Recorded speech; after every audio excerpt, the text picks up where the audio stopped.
Alright guys, so if you're anything like me, you may have bought a bumper.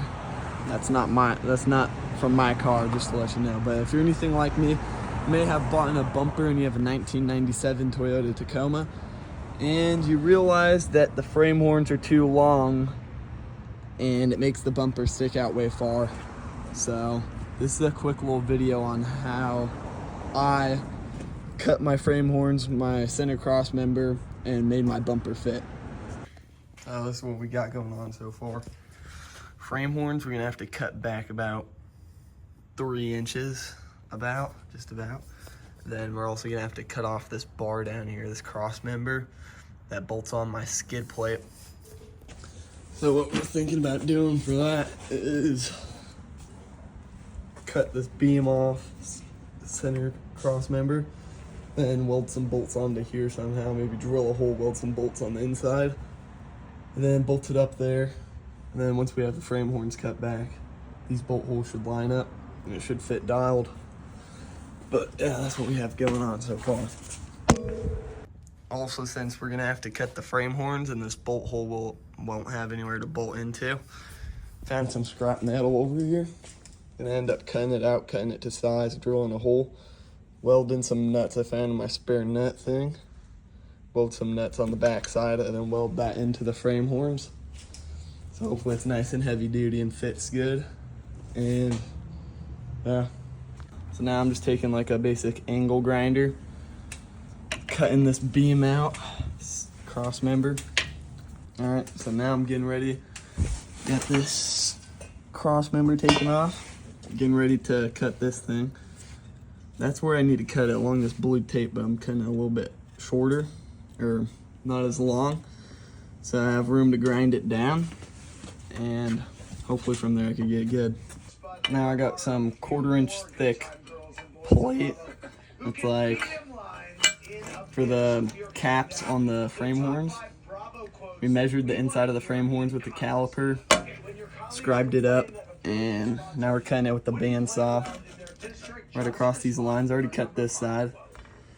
And then we're gonna use a belt sander to sand down these sides and the top to make it all square and even, so that fits in there nice to weld. Yeah, that's what we're doing right now. All right, now we got 2 of these made. They fit in there perfectly. We had to grind out these little notches because for some reason the frame rails have a little like fold right there. We got them fit. We used the grinder, that thing, and belt sander to just work our way into this to make it fit perfect. Then we got a 1/2 inch hole drilled right there, used a drill press.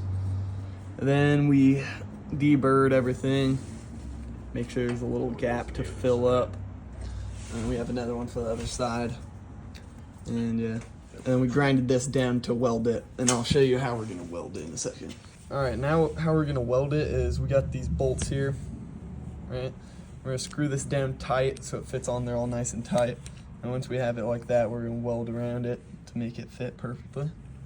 Okay, that's how I got it welded on the back side. Honestly, way too overkill welding all the way around the bolt, but that'll do right there. All right, now we got these plates all welded in, grinded down. Looks dialed. Bumper, we just test fit it, fits nice. Bolts line up. We're all good for paint. Paint this thing. And over here, we got finished fucking painting this thing too. There's some base coats done. It's not perfect at all. Touching it and stuff. Test fitting a whole bunch of shit. But yeah, looks fucking good, bro. All welded up. Got nuts welded on the other side too, so the bolts will actually work. Hell yeah.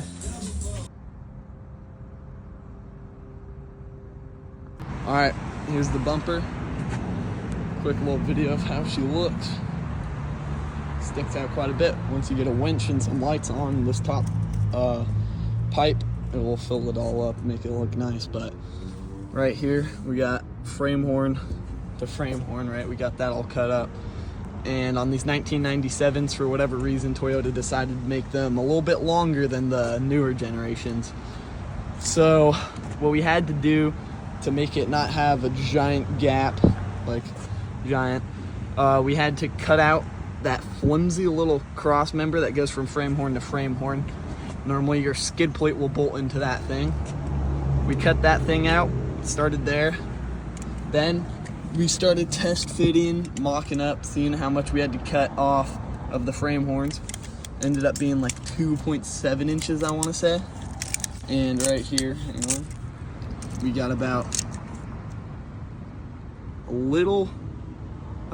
just about an inch right there left from the body mount to the tip of the frame horn. So yeah, and what you want to do is take your time, make sure everything's right, measure twice, cut once. And so we cut the frame horns, then we got some 1/4 inch thick plate, made a little cardboard template to go inside the frame horn to just make sure it's the right size. Then we took the template, we scribed it onto the 1/4 inch thick metal, then we cut it out with the bandsaw.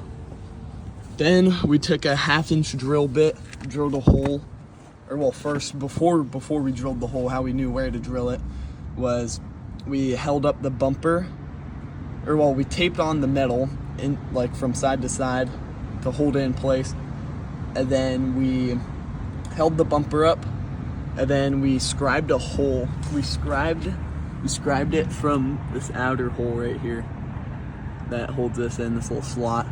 We scribed it up to make sure that was in the right place. Then we drilled a 1/2 inch hole. Then we took the metal pieces, the 1/4 inch thick metal, put it in there, held it in with some magnets, whatever. And then we had a giant like metal beam to go from frame horn to frame horn. So we knew they were even and plumb and square. And then once we had that done, we tack welded them so that they're even. Tack welded, welded completely, painted, everything. And then, yeah, I think that's just about it. This is how it fits. Should fit a winch perfectly fine. And yeah, just the frame horns and that cross member you have to cut out. And then she'll fit perfectly. Just make sure you measure twice, cut once, obviously. And those metal plates we had to fab up with the nuts on the back. And yeah, there she blows. Hell yeah, thank you, Nick.